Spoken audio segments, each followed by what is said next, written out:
फिर रात भी गहरी हो जाती है। रानो और गुड़िया तो सो जाते हैं, लेकिन रियो तो सारी रात बैठी रोती रहती है। और फिर सुबह भी हो जाती है। सुबह तोता, कबूतर और कालू कौवा घबराए हुए रानो के घोंसले की तरफ आते हैं। रानो और रियो, मैंने देखा है उस पहाड़ी पर एक गिद्ध आ गया है, और मैंने ये भी देखा कि उसके घोंसले में तुम्हारी बेटी के पंख पड़े हुए थे।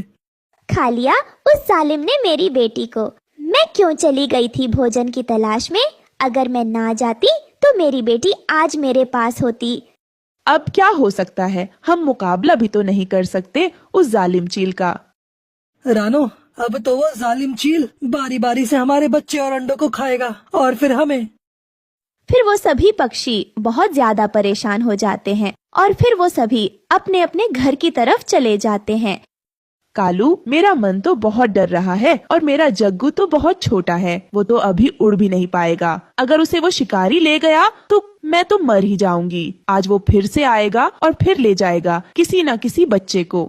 गोरी, सब पक्षी परेशान हैं। कालू, सबकी क्या चिंता, मुझे तो बस अपने जग्गू की चिंता है। मैं सुबह से सोच रही हूँ और मैंने एक उपाय सोचा है जिससे वो शिकारी हमारे जग्गू को नहीं खाएगा। क्या गोरी, क्या उपाय है तुम्हारे पास? हम उस शिकारी के पास जाते हैं और उसे कहते हैं कि वो हमारे घोंसले में ना आए। बदले में हम उसे बताएंगे कि किस किस घोंसले में अंडे और उसके लिए मांस मिलेगा। लेकिन गोरी, ये सब पक्षी हमारे दोस्त हैं, हम अपने दोस्तों के साथ ऐसा नहीं कर सकते। कालू, जब अपनी जान बचानी हो तो करना पड़ता है ऐसा। तुम चलो जल्दी से मेरे साथ।